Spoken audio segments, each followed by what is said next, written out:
मंगल का मतलब शुभ शकुन। जब हम यात्रा पर जाते हैं, जब हम यात्रा पर जाते हैं तो अगर सामने गाय दिखाई पड़ जाए बछड़े को दूध पिलाती हुई तो यात्रा मंगल हो जाती है। इसको मंगल शकुन कहते हैं। यात्रा में आप चलो और कोई सौभाग्यवती स्त्री, सुहागन स्त्री श्रृंगार किए हुए सामने आ जाए तो सौभाग्यवती स्त्री को देखने से यात्रा मंगलमयी हो जाती है। कोई ब्राह्मण वेद की पुस्तक लेकर, धर्म ग्रंथ को लेकर के आ रहे हों तो उन विप्र का दर्शन करने से यात्रा मंगलमयी हो जाती है। आकाश में अगर क्षेमकरी नाम के पक्षी का दर्शन हो जाए तो यात्रा मंगल हो जाती है। क्षेमकरी क्या होती है? आपने देखा होगा, एक पक्षी होता है चील, जिसको ईगल कहते हैं अंग्रेजी में। उसकी एक प्रजाति होती है सफेद रंग का भी होता, काला भी होता, सफेद भी होता। तो सफेद रंग की जो चील होती है उसी को क्षेमकरी कहते हैं। अगर आकाश में वो दिख जाए यात्रा में तो यात्रा मंगलमयी है। यात्रा में आप चलो और मृग दिखाई पड़ जाएं और मृग आपके दाहिने तरफ से निकल जाएं तो यात्रा मंगलमयी होती है। यात्रा में जाते समय नेवला सामने आ जाए तो नकुल दर्शन, नेवले के दर्शन से यात्रा मंगलमयी हो जाती है। यात्रा में जाते समय लोमड़ी दिखाई पड़ जाए तो लोमड़ी के देखने से भी यात्रा मंगलमयी हो जाती है। ये जितने मंगल थे ये सब मंगल राम जी के विवाह में प्रकट हो गए। रामायण में तुलसीदास जी ने लिखा, ये सब मंगल अपने आप होने लगे। क्यों होने लगे? बोले इन सब मंगलों ने विचार किया कि राम जी के विवाह में हम जाएंगे तो हम भी सार्थक हो जाएंगे, हम चरितार्थ हो जाएंगे। क्यों? बोले कभी कभी ये मंगल निरर्थक भी हो जाते हैं, क्योंकि जीव के प्रारब्ध के अनुसार, जीव के कर्मों के अनुसार कभी कभी ये मंगल कमजोर पड़ जाते हैं। इन मंगलों का प्रभाव नहीं हो पाता और जो अमंगल होना होता है वो हो जाता है, दुर्घटनाएं हो जाती हैं। कारण बोले उस जीव के प्रारब्ध और कर्म के अनुसार मंगल भी शक्तिहीन हो जाते हैं। इसलिए लोग कभी कभी कहते हैं अरे इन सब चीजों से कुछ नहीं होता, जा तो रहे थे, बहुत शुभ किया था, सारे मंगल पंत्र पढ़ करके गए थे, लेकिन जाने के बाद तो ऐसा हो गया।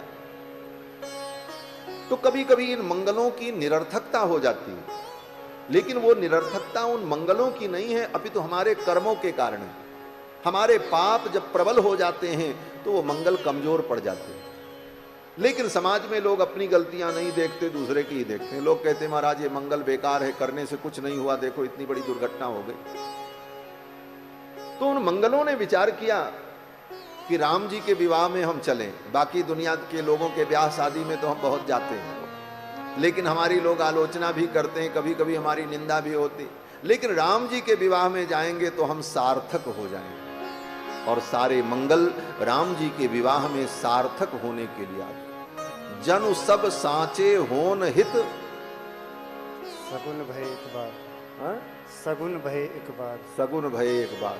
ये हमारे सब संभाल लेते नहीं महाराज, हम तो सब भूल ही जाएं। क्या है?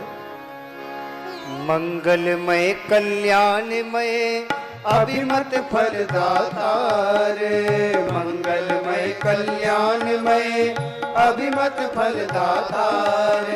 जन सब साचे होन हित भय सगुन एक बार, जन सब साचे होन हित भय सगुन एक बार। हाँ भय सगुन एक बार, हाँ भय सगुन एक बार। श्री गोस्वामी जी महाराज कहते हैं जनु सब साचे होन हित भये सगुन एक बार। सारे सगुन एक साथ प्रकट हो गए। और कौन कौन से सगुन प्रकट हुए? गोस्वामी जी महाराज ने कई चौपाइयों में वर्णन किया है, अर्थ मैंने पहले बता दिया है, चौपाई हम गा देते हैं।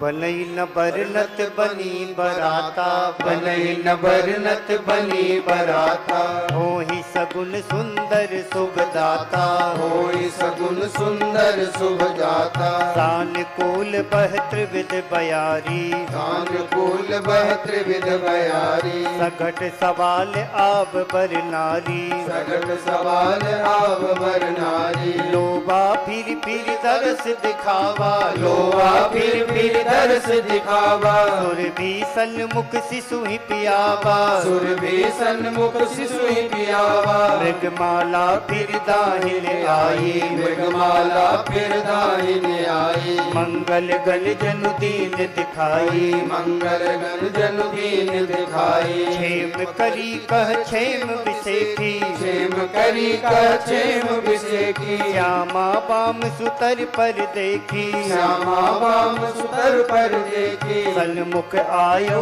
दधि अरुमीना, सन्मुख आयो दधि अरुमीना, कर पुस्तक दुई विप्र प्रवीणा, कर पुस्तक दुई विप्र प्रवीणा, मंगलमय कल्याणमय अभिमत फलदातार, मंगलमय कल्याणमय अभिमत फलदातार, जनु सब साचे होने थे भय सगुन एक बार, जन सब साचे होने थे भय सगुन एक बार, हाँ भय सगुन एक बार, भय सगुन एक बार। मंगल भवन के मंगलमय विवाह में सारे मंगल अपनी मंगलता को सिद्ध करने के लिए प्रकट हो। अब बारात चल पड़ी महाराज, गाजे बाजे बजने लगे।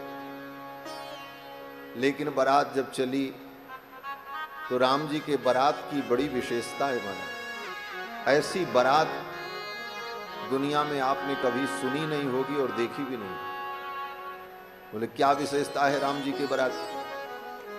बोले राम जी के बारात की सबसे बड़ी विशेषता तो यह है कि दुनिया में जितनी बारात आपने देखी होगी, हर बारात में दूल्हा होता है, लेकिन राम जी की ऐसी बारात है बिना दूल्हे की बारात अयोध्या से जा रही है। दूल्हा पहले ही पहुंच गया। दुनिया में कोई बारात ऐसी देखी है जिसमें दूल्हा ना हो? बिना दूल्हे की बारात क्या हो? लेकिन बारात यहां से जा रही है, दूल्हा ही नहीं है, दूल्हा तो पहले ही गया हुआ। ये विशेषता। और दूसरी विशेषता, बोले राम जी के बारात में सबसे ज्यादा बाराती कौन है? बोले राजे महाराजे तो हैं, राम जी के दोस्त यार उनके मित्र भी हैं, लेकिन राम जी की बारात में सबसे ज्यादा संख्या अगर किसी की है, सबसे ज्यादा संख्या किसी की है तो साधु संत महात्मा और वैष्णवों की है। क्यों? बोले महात्मा सब उनके प्रेमी, बड़े बड़े ऋषि मुनि महात्मा आगे आगे चल रहे हैं, जहां देखो वहीं माला लिए हुए, दाढ़ी फटकारे हुए, बड़े बड़े तिलक लगाए महात्मा लोग चल रहे महाराज। ये राम जी के विवाह की दूसरी विशेषता। और तीसरी विशेषता राम जी के विवाह की, बोले इतनी बड़ी बारात अयोध्या से चल पड़ी, लेकिन अभी विवाह की तिथि तय नहीं हुई। जब विवाह की तिथि तय हो जाती है तब बारात जाती है, लेकिन यहां तिथि भी तय नहीं है, विवाह किस दिन होगा पता नहीं है किसी को। न बाराती को पता है, न ससुर जी को पता है, न गुरु जी को पता, किसी को पता नहीं, और बारात चल पड़ी। दुनिया में ऐसी बारात कभी आपने देखी होगी जिसकी तिथि भी पता न हो, कब ब्याह होना है, वह बारात सजा के चल दी। ऐसी अद्भुत बारात राम जी की अयोध्या से चल रही है महाराज। मेरे राम जी की अजब बारात अवध से मिथिला चली, मेरे राम जी की अजब बारात अवध से मिथिला चली, मेरे राम जी की अजब बारात अवध से मिथिला चली, मेरे राम जी की अजब बारात अवध से मिथिला चली। चंदन रुचिर सुमंत सारथी, चंदन रुचिर सुमंत सारथी, चंदन रुचिर सुमंत सारथी, चंदन रुचिर सुमंत सारथी, नृप गुरु संग सुहाग अवध से मिथिला चली। नृप गुरु संग सुहाग अवध से मिथिला चली। मेरे राम जी की अजब बारात अवध से मिथिला चली। मेरे राम जी की अजब बारात अवध से मिथिला चली। हाथ में माला भाल में चंदन, हाथ में माला भाल में चंदन, हाथ में माला भाल में चंदन, हाथ में माला भाल में चंदन। सब दाढ़ी वाले दिखा अवध से मिथिला चली। सब दाढ़ी वाले दिखा अवध से मिथिला चली। मेरे राम जी की अजब बारात अवध से मिथिला चली। मेरे राम जी की अजब बारात अवध से